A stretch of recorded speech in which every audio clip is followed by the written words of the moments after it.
Here we go again. Oh, no, not again.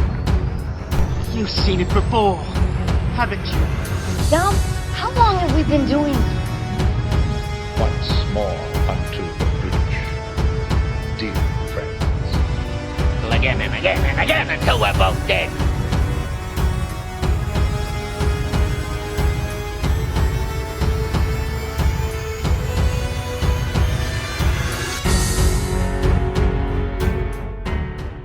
Hello and welcome to You've Seen It Before, movie reviews with connections in mind.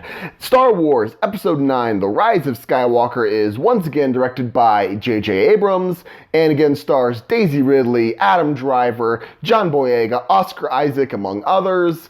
And this film picks up an indeterminate amount of time after the events of Episode 8, The Last Jedi, where we find the Resistance is on the run and on its heels trying to maintain support in the galaxy against a resurgent First Order, now under the leadership of Kylo Ren. And Rey is tasked with trying to save Ben Solo, aka Kylo Ren, from the dark side, while also trying to help the Resistance defeat the First Order and save the galaxy. This is meant to be the final chapter in the 9-movie Skywalker saga, which began all the way back in 1977 with the original Star Wars film. Now, this video review will contain spoilers of Star Wars The Rise of Skywalker, as well as certain other films. There will be a full list in the description below. I'm going to give my spoiler-free thoughts before I get into any spoiler talk, but just be warned, later on there will be spoilers once I give my second spoiler warning. With this in mind, just some spoiler-free thoughts. Is Rise of Skywalker any good? Is it worth seeing in the theaters? Just general thoughts. I would say this is a movie that really depends on where you came into it after the saga of The Last Jedi. If you may recall, Last Jedi was a particularly divisive Star Wars film. Either you loved it or you kind of hated it. There were very few people in the middle on this, and I feel like this movie is going to divide people in much the same way, but for many different reasons.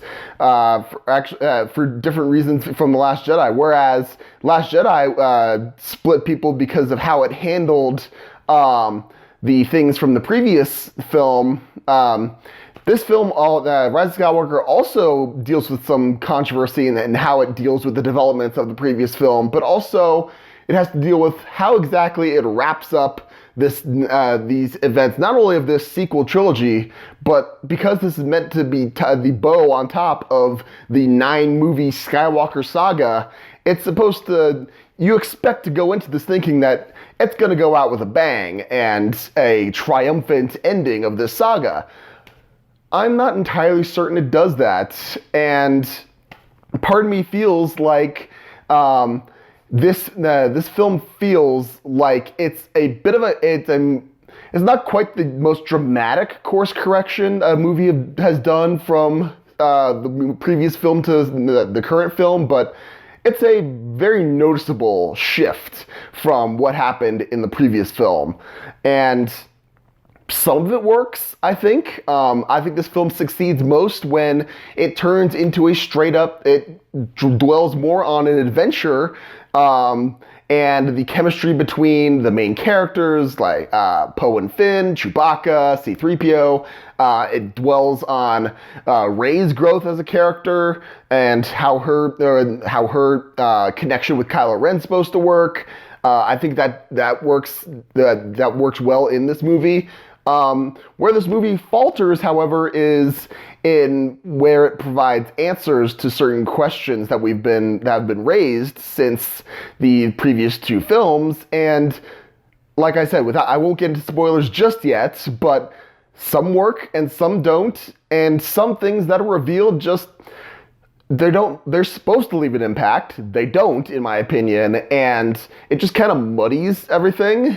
And in the end, I would say this movie's not horrible by any stretch of the imagination, but it's not great either. It's just a very mediocre ending of this saga, and I feel like if you go into this with the expectation that it's going to be the best Star Wars film ever made since Empire Strikes Back, it's going to be the best conclusion of this sequel trilogy, and it's going to, most people generally agree that Return of the Jedi, while not a perfect film, did end the original trilogy on more or less of a bang and a fairly satisfying conclusion. Revenge of the Sith, while not a great film, what is generally agreed to be the best of the prequels and a fairly decent conclusion of that trilogy and set things up fairly well leading into the original trilogy of how it was supposed to set up. This one, on the other hand, I don't know if that's going to end up being that. I think maybe if given enough time passes, we'll see this as a better film than if people are seeing it now. But overall, I would say this film's negatives aren't nearly as jarring as I thought that the negatives were in The Last Jedi, and this positives aren't nearly as good as the positives I saw in The Last Jedi either. So overall, it's a fairly middle-of-the-road film, and I think people are going to complain about that. They're going to say this is a terrible film because how dare a Star Wars movie be a mediocre film?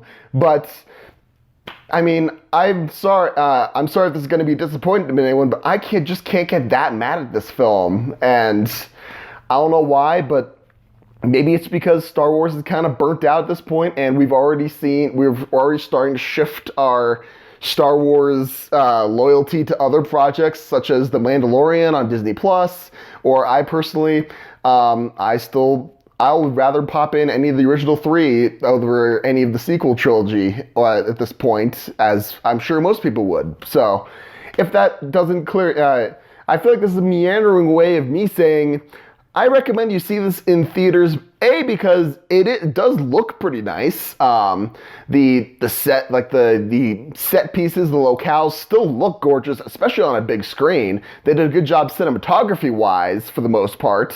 Stuff at the end is a little bit give or take, but that's neither here nor there. That's more in my opinion on that. But overall, I'd say the sets look great. Again, it's overall, it might be lacking, but there are definitely some decent conclusions of arcs in this, especially between Rey and Kylo. I think they go through the most dramatic change. It's probably fitting because they're the main focus of the sequel trilogy as we've gone through, so it makes sense that they would do more on their arcs, and I think for the most part they stuck the landing on that, and I'm fine with how they turned out. I mean, maybe some things, I'll get into spoilers, talking a little bit, and some things that made me do a head scratch, but overall, I'm satisfied with this. Again, I have some issues I'll talk about in the spoilers, but I would say if I'm going to grade this film, Star Wars Episode 9, The Rise of Skywalker, I would say this is a solid B-. I think it mostly accomplished what it sought out to do, but this just too many different things kind of muddied. It was not a clean finish, let's just put it that way, especially with pacing of this film.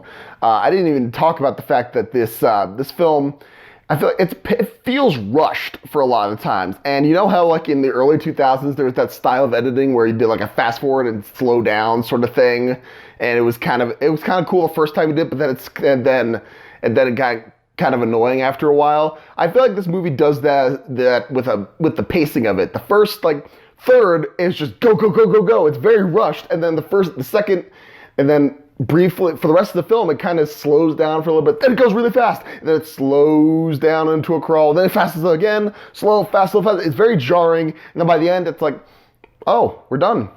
Cool. So that's why I give Star Wars The Rise of Skywalker a B-. Not a perfect film by any stretch of the imagination, but I'd say it mostly fulfilled what it came out to do. So those are my spoiler-free thoughts on The Rise of Skywalker. Now let's get into some spoiler talk. where I do some analysis of the film as far as certain plot developments and character arcs that may seem familiar to you and where you may have seen them before. So, moving into this, let's just get the elephant out of the room. Yes, we know from the trailers that Emperor Palpatine is back, and the Emperor was introduced in, was really shown to be the character in Return of the Jedi. That was his main movie in the original trilogy, and now we're kind of doing the same thing here, where the Emperor becomes this thing in the sequel trilogy in the third movie, and there's a similarity to Return of the Jedi even more than that, because he also tries to tempt Rey into the dark side by showing her the rebel fleet battling over Exegol is the name of the planet, hopelessly outmatched, and then basically saying, yes, it's futile, you're going to lose, you might as well turn to the dark side. So there's definitely a similarity going on there.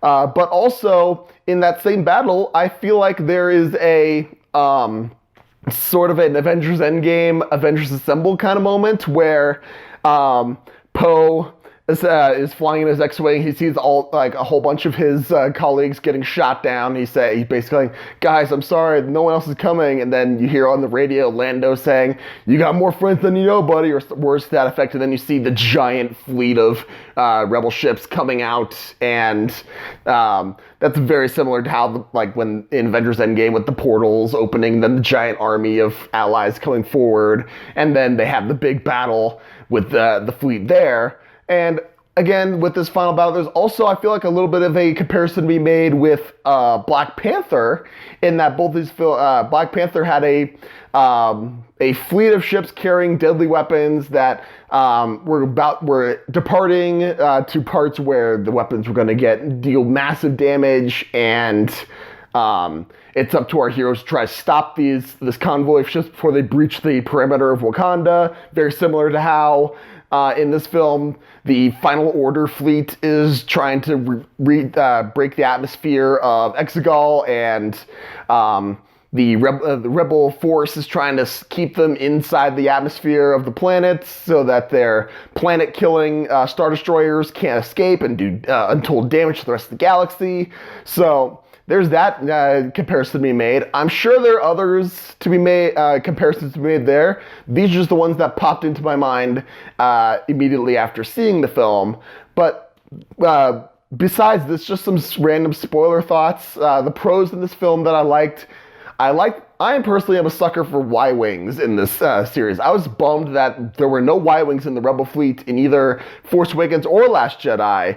I know everyone loves the X-Wings. The X-Wings are cool, but I have a soft spot for the Y-Wings. They're kind of underappreciated, but they're a vital part of the Rebel Force, especially in the original Star Wars. I'm glad that they popped them back in here. Also, another positive, I think they handled the lack of footage of Carrie Fisher quite tastefully. They worked around it quite well, I felt. I believe she'd only filmed, I think, 3 or 4 different scenes in this film before Carrie Fisher unfortunately passed away. And they integrated that well. They managed to write in her death more or less seamlessly, though there is one shot where it's very obvious that was the point where they decided, all right, this is how we're going to write around it. So they shoot the scene very obviously not showing whoever the body double's face is, because they don't want to do a weird CGI thing again. I mean, they do the CGI faces later, but actually did a much better job with the CGI faces on the in the scene where the flashback happened with Luke and Leia. I thought that was a pretty good job, because A, you're not super close on them, and B, it doesn't last very long. But I thought they handled Carrie Fisher's untimely passing quite well in this film. But just, again, the negatives of this film, it feels rushed, especially the first third, and then the rest of the film, it just kind of slows down and speeds up so much, it's kind of jarring. And again, these twists, Rey is the granddaughter of Emperor Palpatine. Okay. That, I feel like that was supposed to have been introduced in Last Jedi, but it wasn't, because Rian Johnson kind of threw out the plan and then J.J. Abrams brought it back, I guess. And it has no impact whatsoever. It's so rushed into things. You could have just made her any Sith. Like when she used the Force Lightning, that was awesome. That was opening up so many possibilities. The fact that they made her the granddaughter of Emperor Palpatine feels like the lazy way out. They could have made her like maybe Darth Plagueis was a real person, and then he started his own lineage somewhere else, or it was a new Sith. Maybe it was Count Dooku who did something with her. You could have related to her. Like, that would have been a little bit more interesting, but no, it has to be Emperor Palpatine because reasons. And then they have that weird life-sucking thing that brings the Emperor back only to die relatively easily, I think. And it just feels inconsequential. That whole twist is just, okay, whatever.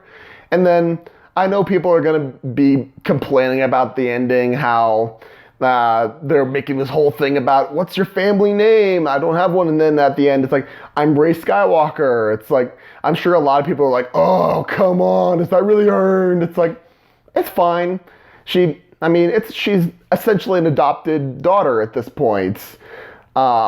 Maybe a better case would have been made that she was Rey Solo. She adopted into the Solo family.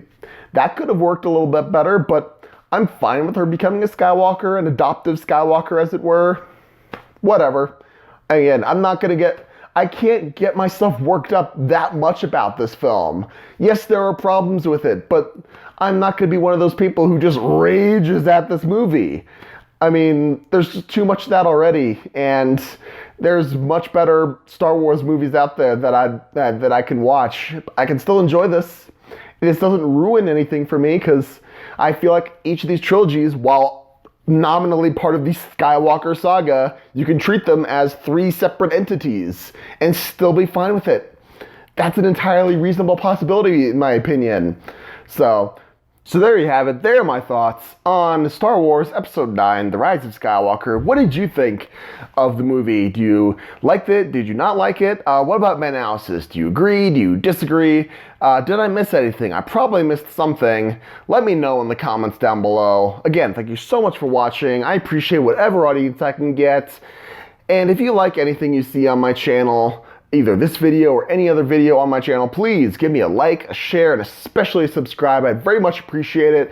Be sure to look for my next video, which will be for a review of 1917, which comes out on Christmas Day. I'll also be doing my best and worst of 2019 video, as well as I may do a best of the decade, my favorites of the decade, some notable films from 2010 to 2019. I'll have to plan that out, but hopefully I'll get all that out before the end of this year.